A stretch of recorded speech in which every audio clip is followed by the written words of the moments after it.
Hello दोस्तों, नमस्कार। आज है 10 मार्च और हम 10 मार्च से बनने वाले करंट अफेयर के क्वेश्चनों पर डिस्कस करने वाले हैं। अगर आप हमारे चैनल पर नए हैं तो हमारे चैनल को सब्सक्राइब करें, वीडियो को लाइक करें, शेयर करें, कमेंट करें। चलिए, आज का पहला क्वेश्चन है,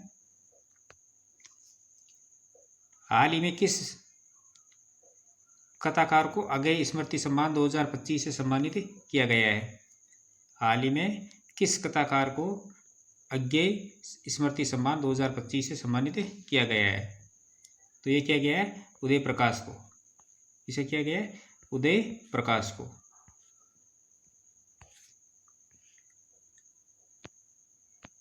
सात मार्च को कथाकार और कवि उदय प्रकाश को अगेय स्मृति सम्मान 2025 से सम्मानित किया गया है। सच्चिदानंद हीरानंद वात्स्यायन अगेय की 114वीं जयंती के मौके पर यह पुरस्कार दिया गया है।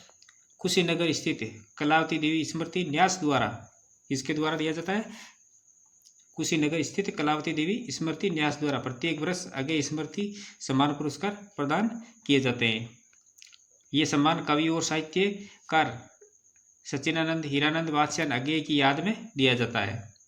साल 2025 में जो साल 2025 है ये तो उदय प्रकाश को मिला है, और 2022 के अंदर मदन कश्यप को अगेय शब्द सर्जन सम्मान से सम्मानित किया गया था, और हरिकेश सुलभ को भी अगेय शब्द सर्जन सम्मान से भी सम्मानित किया गया है।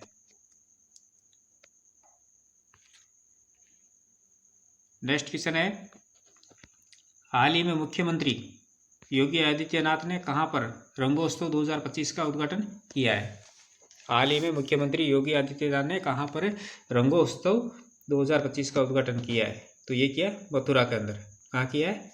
मथुरा के अंदर। मुख्यमंत्री योगी आदित्यनाथ ने मथुरा में रंगोत्सव 2025 का उद्घाटन किया है, और इस कार्यक्रम का आयोजन मथुरा के बरसाना में राधा बिहारी इंटर कॉलेज में किया गया है। रंगोत्सव के साथ ही बरसाना की विश्व प्रसिद्ध लठमार होली भी 7 मार्च 2025 को खेली गई थी। नेक्स्ट क्वेश्चन है, हाल ही में मत्स्य पालन स्टार्टअप कॉन्क्लेव 2.0 का आयोजन कहाँ हो रहा है? मत्स्य पालन स्टार्टअप कॉन्क्लेव 2.0 का आयोजन कहाँ हो रहा है? तो ये हो रहा है हैदराबाद के अंदर। कहाँ हो रहा है? हैदराबाद के अंदर। तेलंगाना के हैदराबाद में मत्स्य पालन स्टार्टअप कॉन्क्लेव 2.0 का आयोजन हो रहा है, और मत्स्य पालन, पशुपालन और डेयरी मंत्रालय के अंतर्गत मत्स्य पालन विभाग इसका आयोजन कर रहा है। स्टार्टअप कॉन्क्लेव 2.0 मत्स्य पालन क्षेत्र में नवाचार पर चर्चा और उसे बढ़ावा देने के लिए प्रमुख हितधारकों को एक साथ लाएगा।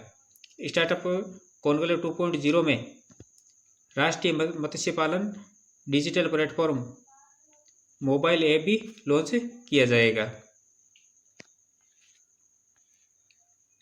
नेक्स्ट क्वेश्चन है,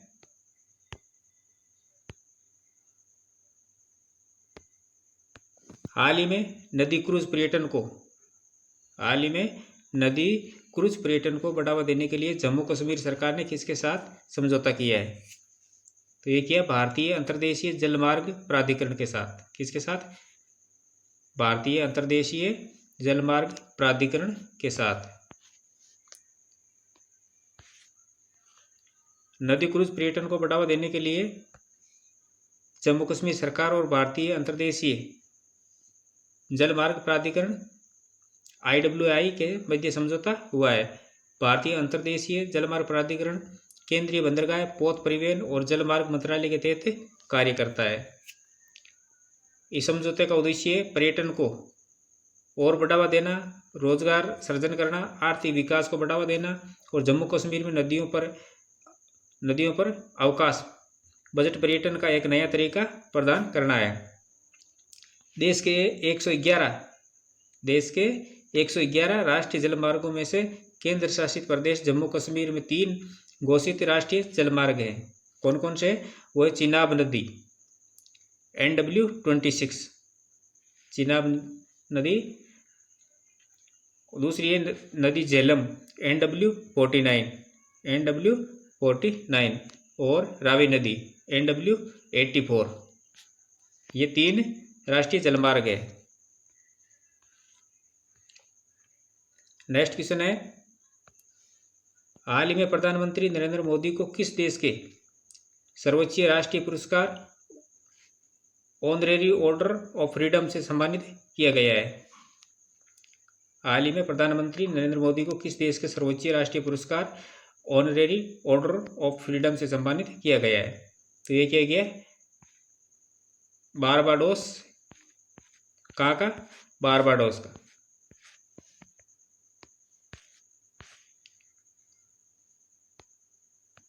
प्रधानमंत्री नरेंद्र मोदी को लैटिन अमेरिकी देश बारबाडोस के सर्वोच्च राष्ट्रीय पुरस्कार ऑनरेरी ऑर्डर ऑफ फ्रीडम से सम्मानित किया गया है।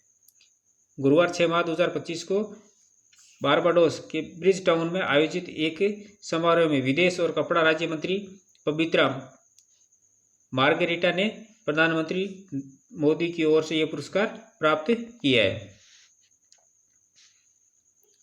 कोविड-19 महामारी के दौरान प्रधानमंत्री के रणनीतिक नेतृत्व और सहायता के लिए उन्हें यह सम्मान दिया गया है। नवंबर 2024 में बारबाडोस की प्रधानमंत्री मिया अमोर मोंटली ने प्रधानमंत्री नरेंद्र मोदी को यह पुरस्कार प्रदान करने की घोषणा की थी। नेक्स्ट क्वेश्चन है, हाल ही में सुप्रीम कोर्ट कोलेजियम ने किस जस्टिस को सुप्रीम कोर्ट के न्यायाधीश के रूप में नियुक्त करने की सिफारिश की है? किस जस्टिस को सुप्रीम कोर्ट के न्यायाधीश के रूप में नियुक्त करने की सिफारिश की है? तो ये है Justice Joymalya Bagchi. Justice Joymalya Bagchi. Supreme Court collegium ने 6 मार्च 2025 को कलकत्ता हाई कोर्ट के जज जस्टिस जोय माल्या बागची को सुप्रीम कोर्ट के न्यायाधीश के रूप में नियुक्त करने की सिफारिश की है। चीफ जस्टिस संजीव खन्ना की अध्यक्षता वाले 5 सदस्यीय कोलेजियम ने जस्टिस बागची के नाम की सिफारिश की और उन्होंने ये नोट किया है कि justice Joymalya Bagchi high court के न्यायाधीशों की अखिल भारतीय वरिष्ठता सूची में 11वें स्थान पर है। कौन से स्थान पर है? अखिल भारतीय वरिष्ठता सूची में 11वें स्थान पर है। कोलेजियम के मुताबिक 18 जुलाई 2013 को जस्टिस अल्तमस कबीर के रिटायर होने के बाद से कलकत्ता हाईकोर्ट से कोई भी न्यायाधीश सीजेआई नहीं बना है। वर्तमान में सुप्रीम कोर्ट को कलकत्ता हाईकोर्ट से सिर्फ एक ही जज है। अभी अदालत में जजों की जो स्वीकृत संख्या है वो 34 है। अभी अदालत के अंदर जजों की संख्या सुप्रीम कोर्ट में 34 है। और न्यायमूर्ति संजीव खन्ना भारत के सर्वोच्च न्यायालय के 51वें मुख्य न्यायाधीश है। उन्हें 18 जनवरी 2019 को भारत के सर्वोच्च न्यायालय में पदोन्नत किया गया था और वर्तमान में वे राष्ट्रीय विधिक सेवा प्राधिकरण के मुख्य संरक्षक और राष्ट्रीय न्यायिक अकादमी भोपाल के अध्यक्ष भी हैं। नेक्स्ट क्वेश्चन है, हाल ही में किसे विधि एवं न्याय मंत्रालय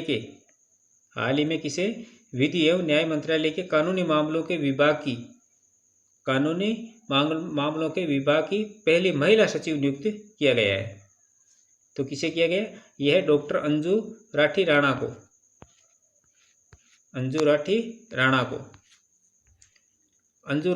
राणा को नया विधि सचिव नियुक्त किया गया है। भारतीय विधि सेवा की अधिकारी अंजू विधि सचिव नियुक्त होने वाली पहली महिला है। नियुक्ति के संबंध में अधिसूचना जारी की गई थी और 2017 में उन्हें विधि मंत्रालय में संयुक्त सचिव नियुक्त किया गया था। 18 साल तक दिल्ली सरकार में सरकारी वकील भी रही है और आईएएस अधिकारी नितेन चंद्र कुछ महीने पहले तक विधि सचिव थे और तब से ये पद रिक्त था। वे राजीव मणि का स्थान लेगी। किसका स्थान लेगी? राजीव मणि का, जो वर्तमान में इस पद पर अंतरिम प्रभार संभाल रहे हैं। वे भारत सरकार के कई मंत्रालयों और विभागों के लिए कानूनी सलाहकार के रूप में कार्य की देखरेख करते हैं। अब बात करें कानून और न्याय मंत्रालय। भारत सरकार का यह कैबिनेट मंत्रालय है और यह मंत्रालय कानूनी मामलों, विधायी गतिविधियों एवं न्याय प्रशासन से जुड़े काम करता है। और इस मंत्रालय के 3 विभाग हैं: विधायी विभाग, कानूनी विभाग और न्याय विभाग। इसकी स्थापना 1833 में उस समय हुई थी जब ब्रिटिश संसद द्वारा चार्टर अधिनियम 1833 लागू किया गया था।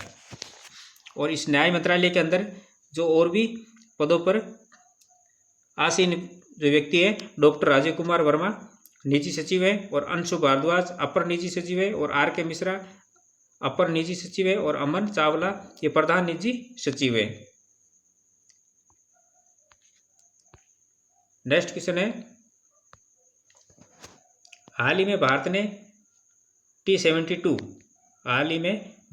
T-72 टैंकों के लिए इंजन की आपूर्ति के लिए किस फर्म के साथ समझौता किया है?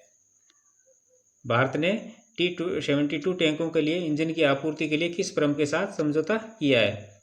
तो ये क्या है? रोसोबोरोन एक्सपोर्ट के साथ, रोसोबोरोन एक्सपोर्ट के साथ। भारत ने T-72 टैंक के लिए इंजन की आपूर्ति के लिए एक रूसी फर्म के साथ अनुबंध पर हस्ताक्षर किए हैं, और रक्षा मंत्रालय ने भारतीय सेना के T-72 टैंक के लिए 1000 HP इंजन खरीदने के लिए रूस के रोसोबोरोन एक्सपोर्ट के साथ $248 बिलियन के सौदे पर हस्ताक्षर किए हैं। ये इंजन अर्धनिर्मित और संयोजन के लिए तैयार अवस्था में होंगे, और रक्षा के क्षेत्र में मेक इन इंडिया पहल को बढ़ावा देने के लिए इस सौदे में रोसोबोरोन एक्सपोर्ट से अवाड़ी चेन्नई में आर्मड व्हीकल निगम लिमिटेड जो भारी वाहन फैक्ट्री है को प्रौद्योगिकी का हस्तांतरण भी शामिल है। इस प्रौद्योगिकी हस्तांतरण और साझाकरण के तहत इंजनों की असेंबली और उसके बाद लाइसेंस प्राप्त उत्पादन संभव हो सकेगा। T-72 भारतीय सेना के बेड़े का मुख्य टैंक है, जो वर्तमान में 780 HP इंजन से लैस है, और T-72 टैंकों में मौजूदा बेड़े को 1000 HP इंजन से लैस करने से भारतीय सेना की लड़ाकू गतिशीलता और आक्रामक क्षमता में भी वृद्धि होगी। नेक्स्ट क्वेश्चन है, हाल ही में भारत के अग्रणी निजी क्षेत्र के बैंकों में से एक फेडरल बैंक ने किसे अपना पहला ब्रांड एम्बेसडर नियुक्त किया है? यानी फेडरल बैंक ने अपना पहला ब्रांड एम्बेसडर नियुक्त किया है। वो किसे किया है? ये विद्या बालन को। किसको किया गया है? एक्ट्रेस विद्या बालन को। भारत के अग्रणी निजी क्षेत्र के बैंकों में एक फेडरल बैंक ने आज प्रशंसित अभिनेत्री विद्या बालन को अपना पहला ब्रांड एम्बेसडर नियुक्त करने की घोषणा की है, और यह घोषणा मुंबई के एक विशेष समारोह के दौरान की गई, जहां सुश्री बालन को फेडरल बैंक के प्रबंधक निदेशक और CEO श्री KVS मणियन द्वारा एक स्मारक स्मृति चिन्ह प्रदान किया गया। अब बात करें फेडरल बैंक की, तो फेडरल बैंक की स्थापना 23 अप्रैल 1931 को हुई थी, और इसकी स्थापना त्रावणकोर कंपनी अधिनियम के तहत हुई थी, और इसकी स्थापना KP हॉर्मिंग्स ने की थी। इसका शुरुआती नाम त्रावणकोर फेडरल बैंक लिमिटेड था, जो बाद में दिसंबर 1949 में इसका नाम बदलकर फेडरल बैंक लिमिटेड कर दिया गया था, और जुलाई 1970 में ये एक अनुसूचित वाणिज्यिक बैंक बन गया, और फेडरल बैंक का मुख्यालय केरल के अलुवा के अंदर है। इसका मुख्यालय कहाँ है? केरल के अलुवा के अंदर। फेडरल बैंक निजी क्षेत्र का भारतीय बैंक है। ये बैंक BSE, NSE और लंदन स्टॉक एक्सचेंज में भी सूचीबद्ध है। ये बैंक गिफ्ट सिटी में भारत के पहले अंतर्राष्ट्रीय वित्तीय सेवा केंद्र IFC में भी है, और फेडरल बैंक के Abu Dhabi, Qatar, Kuwait, Oman और दुबई में प्रतिनिधि कार्यालय भी है।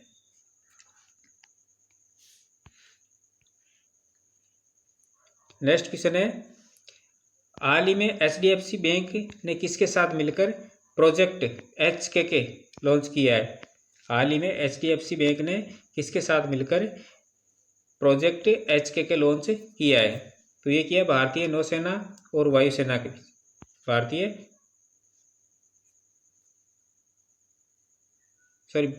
भारतीय वायुसेना और CSE अकादमी के, भारतीय वायुसेना और CSE अकादमी के किसके साथ में? भारतीय वायुसेना और CSE अकादमी के साथ में।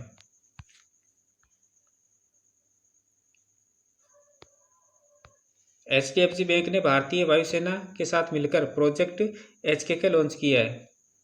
HDFC ने भारतीय वायुसेना और CSE अकादमी के साथ HK शुरू करने के लिए समझौते ज्ञापन पर हस्ताक्षर किए हैं, जो दिग्गजों, पेंशन भोगियों और उनके परिवारों का समर्थन करता है। HDFC के परिवर्तन कार्यक्रम का हिस्सा ये पहल कौशल विकास और वित्तीय प्रशिक्षण प्रदान करने के लिए एक प्रमुख वायुसेना इकाइयों में से 25 केंद्र स्थापित करेगी। और इस परियोजना का उद्देश्य है आर्थिक समावेशिता और वित्तीय स्वतंत्रता के साथ रक्षा सेवा परिवारों को सशक्त बनाना है।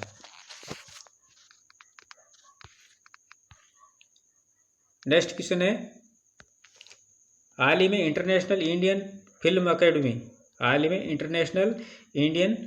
अकेडमी यानी आईफा अवार्ड की शुरुआत कहाँ हुई है? तो आईफा अवार्ड की शुरुआत जयपुर के राजस्थान के जयपुर में हुई है। कहाँ हुई है? ये राजस्थान के जयपुर में।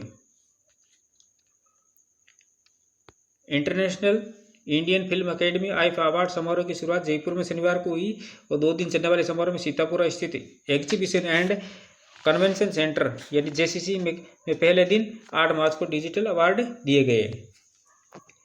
अब अवार्ड किन किन को दिए गए हैं? आईफा डिजिटल फिल्म अवार्ड में बेस्ट फिल्म का पुरस्कार अमर सिंह चमकीला को मिला है। यानी बेस्ट फिल्म का अवार्ड किसे मिला है? अमर सिंह चमकीला को। और चमकीला फिल्म के लिए ही इम्तियाज अली को बेस्ट डायरेक्टर का अवार्ड दिया गया है। बेस्ट डायरेक्टर का अवार्ड इम्तियाज अली को। Performance in leading role female category में कृति सेनन को फिल्म दो पत्ती के लिए दिया गया है। फीमेल कैटेगरी में कृति सेनन को किस फिल्म के लिए दिया गया? दो पत्ती फिल्म के लिए परफॉर्मेंस इन लीडिंग रोल में।